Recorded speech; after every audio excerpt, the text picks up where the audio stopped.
But Amit Shah and the Prime Minister don't have the courage to stand here. शांति से चल रही थी तो पुलिस ने मुझे मारा क्यों? को भी उसने ऑर्डर दिया था। अगर वो आके मुझसे माफी मांग ले तो मुझे भी बहुत खुशी मिल जाएगी। ये पुलिस के गुंडे बहुत बुरी तरीके से हमको मारे, इतने बुरा इंजर्ड करने के बाद में ये लोग हम लोगों पे ये बोलते हैं कि अगर आप कार्रवाई करोगे तो हम लोग भी डायरेक्ट कार्रवाई करेंगे।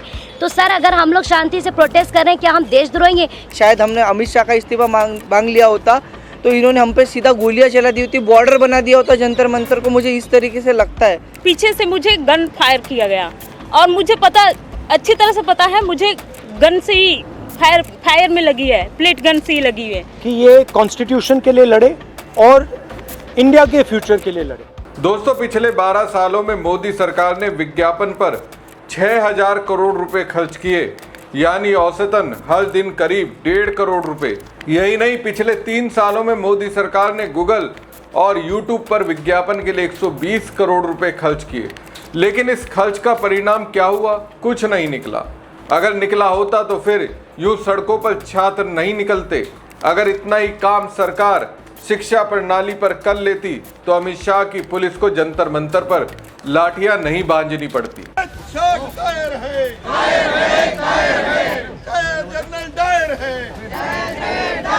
और यूं प्रधानमंत्री नरेंद्र मोदी और गृह मंत्री अमित शाह को संसद की कार्रवाई से गायब नहीं होना पड़ता। मानसून सत्र को चले 13 दिन हो गए, लेकिन दोनों ही सदन से गायब नजर आ रहे हैं।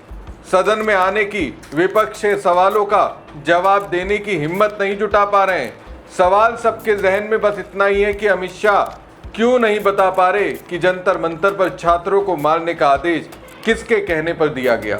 देश चाहता है मोदी शाह जनता को जवाब दें कि छात्रों पर लाठियां, आंसू गैस और पैलेट गन क्यों चलवाई गई। जवाब सरकार के पास शायद नहीं है और इस जवाब को ढूंढने के लिए वो राहुल गांधी की शरण में आए। लेकिन राहुल गांधी ने मीडिया के सामने एक बड़ी चुनौती दे दी, वो भी जैन जी के चाल चेहरों को आगे रखकर जवाब मांग लिया। नमस्कार दोस्तों, मैं हूं प्रवीण सानी। दोस्तों, राहुल गांधी को राजनीतिक लिहाज से कमतर बताने के लिए इस सरकार ने बहुत प्रयास किया। कभी पप्पू बताने का प्रयास किया, कभी लोकसभा में बोलने नहीं दिया। लेकिन आज सरकार पूरी तरह से फंस गई है तो उसे राहुल गांधी से गुहार लगानी पड़ रही है। इसके लिए संसदीय कार्य मंत्री किरण रिजिजू को लगाना पड़ा।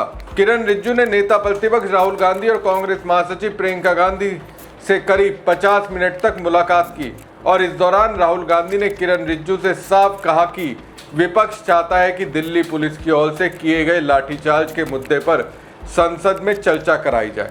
उन्होंने ये भी मांग की कि इस मामले में केंद्रीय गृह मंत्री सदन में आकर अपना बयान दें। अब इस स्थिति में सरकार को इसलिए आना पड़ा क्योंकि कहा जा रहा है कि परिसीमन बिल को इसी सत्र में सरकार पास कराना चाहती है।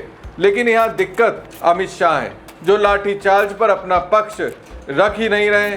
अब देखिए 50 मिनट की बातचीत का समाधान राहुल गांधी ने क्या बताया। They are young people who are standing here in front of India's press. But Amit Shah and the Prime Minister don't have the courage to stand here. जब से मुख्यमंत्री से प्रधानमंत्री नरेंद्र मोदी बने हैं, उन्होंने शायद ही कोई प्रेस कॉन्फ्रेंस की हो। पत्रकारों से सिर्फ उन्होंने अपने मन की बात की है। अमित शाह ने शुरुआती दौर में प्रेस कॉन्फ्रेंस की होगी, लेकिन अब वो भी कट चुके हैं। दोस्तों, ये स्थिति तब आती है जब सत्ता में बैठे लोगों को लगता है कि अब उनका कोई कुछ नहीं बिगाड़ सकता। वे किसी के सवाल का जवाब देने के लिए उत्तरदायी नहीं है, बल्कि वो सिर्फ अपने मन की बात सुनेंगे। और ऐसी खतरनाक स्थिति के बाद ही जनता को सिस्टम के लोग इंसान ही नहीं समझते। अब बताइए, ऐसा क्या हो गया था कि जंतर मंतर पर दिल्ली पुलिस को लाठियां भांजनी पड़ी, आंसू गैस छोड़नी पड़ी और पैलेट गन चलानी पड़ी? ये प्रदर्शनकारी कोई अपराधी तो थे नहीं। अगर वाकई में देश के चौथे स्तंभ से मोदी शाह का संवाद होता तो प्रशासन चलाने की जिसकी जिम्मेदारी होती है वो वैसा नहीं करता जैसा व्यवहार उन्होंने जंतर मंतर समेत देश के अन्य राज्यों में किया। अब सरकार ने लाठीचार्ज तो कर दिया, लेकिन राहुल गांधी ने चाल चेहरों को आगे रखकर आईना दिखाने की कोशिश की। जैन जी के बीच आपकी छवि क्या है? हाय एवरीवन, मेरा नाम मुस्कान है। मैं ज़्यादा कुछ नहीं बोलूँगी, मैं बस इतना बताऊँगी that I was one of the peaceful protesters at Delhi Jantar Mantar.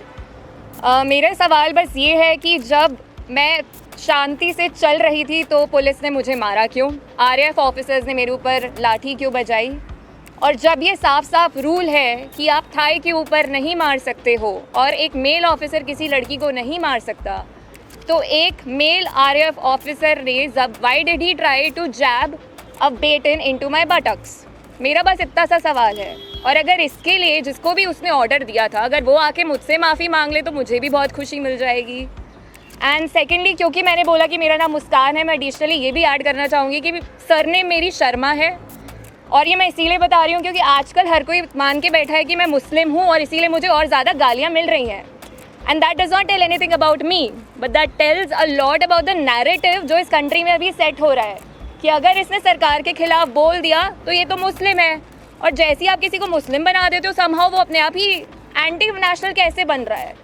तो हम इस नैरेटिव को बहुत ज़्यादा आजकल फॉलो कर रहे हैं, और ये जितनी भी ट्रोलिंग आजकल हो रही है इंटरनेट पे, जितना भी हरासमेंट हम लोग फेस कर रहे हैं, ये इस कंट्री का नैरेटिव बताता है बहुत साफ साफ। थैंक्स।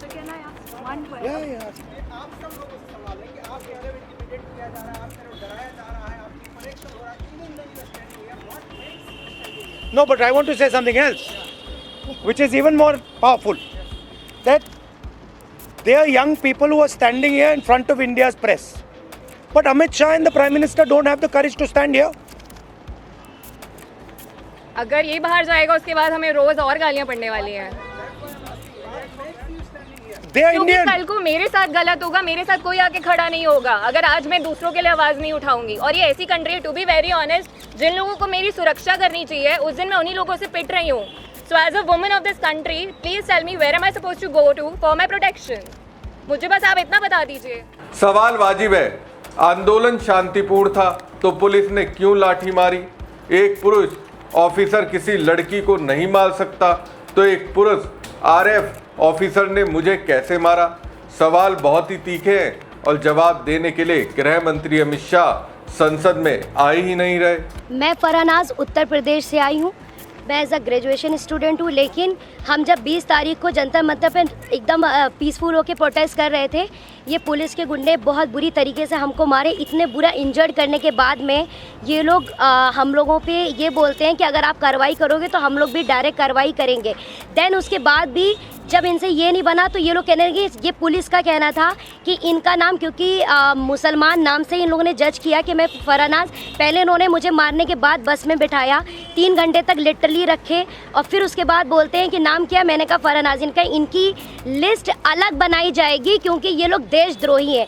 तो सर, अगर हम लोग शांति से प्रोटेस्ट कर रहे हैं, क्या हम देशद्रोही हैं? क्योंकि हम लोग नॉर्मल लगा रहे थे वंदे भारत और भारत माता की जय, उसके बावजूद भी हम लोग को मारने के बाद देशद्रोही बोलते।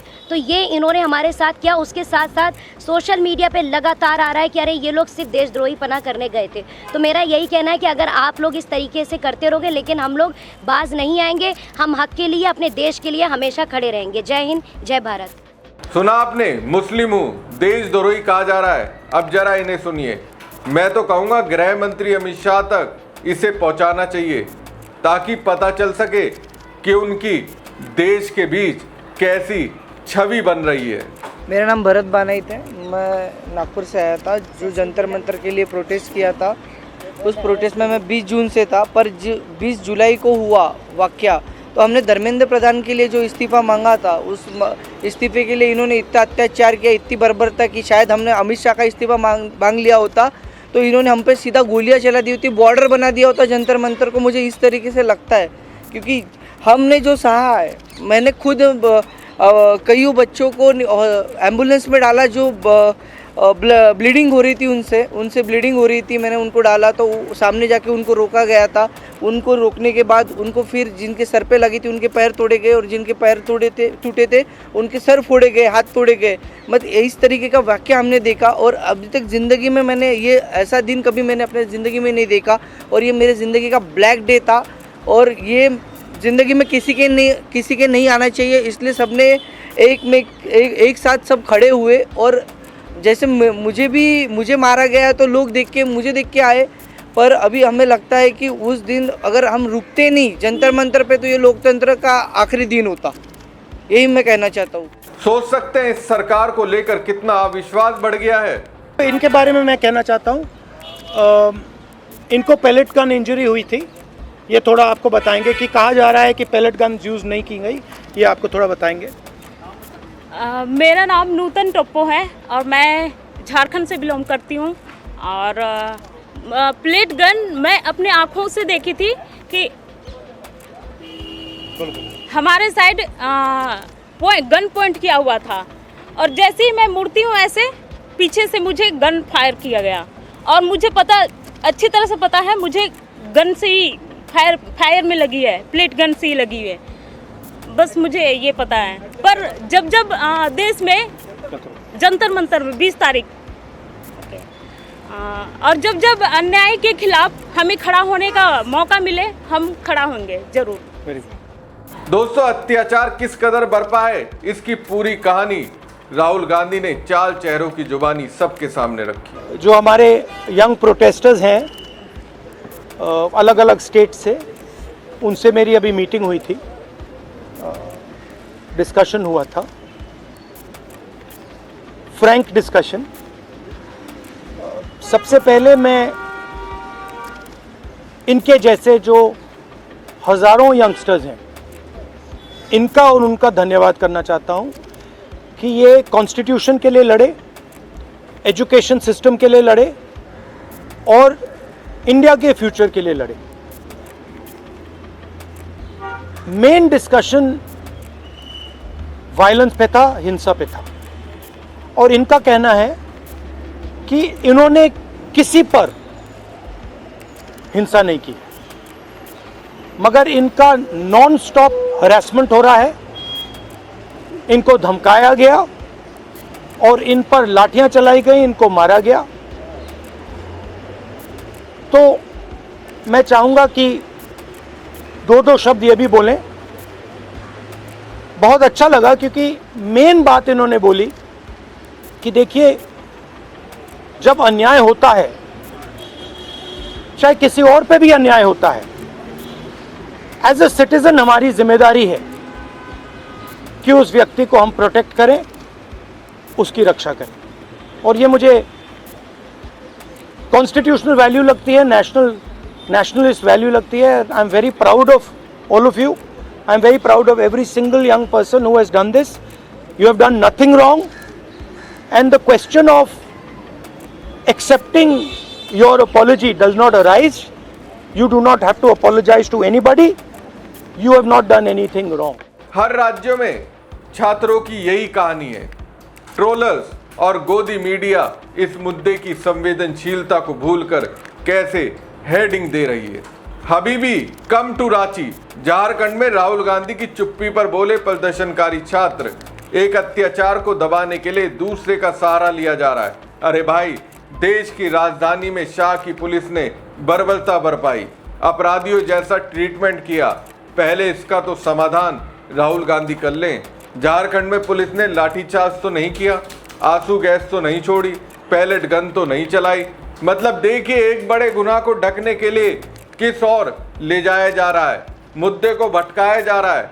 ये सरकार जंतर मंतर के मझधार में फंसने के बाद भी ये समझ नहीं पाई। हजारों करोड़ रुपए खर्च करने के बाद भी जनता के बीच छवि नहीं बनाई जा सकती। छवि तभी बनेगी जब वो उनकी समस्याओं को सुनेगी, जैसा वो कर नहीं रही है। हमारी खबर आपको कैसी लगी कमेंट बॉक्स में कमेंट करके जरूर बताएं। साथ ही पेज को लाइक और खबर को ज्यादा से ज्यादा शेयर कीजिएगा। धन्यवाद। But Amit Shah and the Prime Minister don't have the courage to stand here.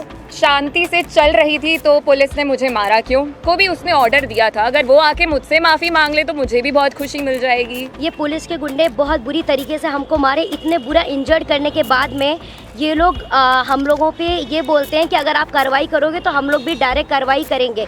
तो सर, अगर हम लोग शांति से प्रोटेस्ट कर रहे हैं, क्या हम देशद्रोही हैं? शायद हमने अमित शाह का इस्तीफा मांग लिया होता तो इन्होंने हम पे सीधा गोलियां चला दी होती, बॉर्डर बना दिया होता जंतर मंतर को। मुझे इस तरीके से लगता है। पीछे से मुझे गन फायर किया गया और मुझे पता अच्छी तरह से पता है मुझे गन से ही फायर में लगी है, प्लेट गन से ही लगी है। कि ये कॉन्स्टिट्यूशन के लिए लड़े और इंडिया के फ्यूचर के लिए लड़े।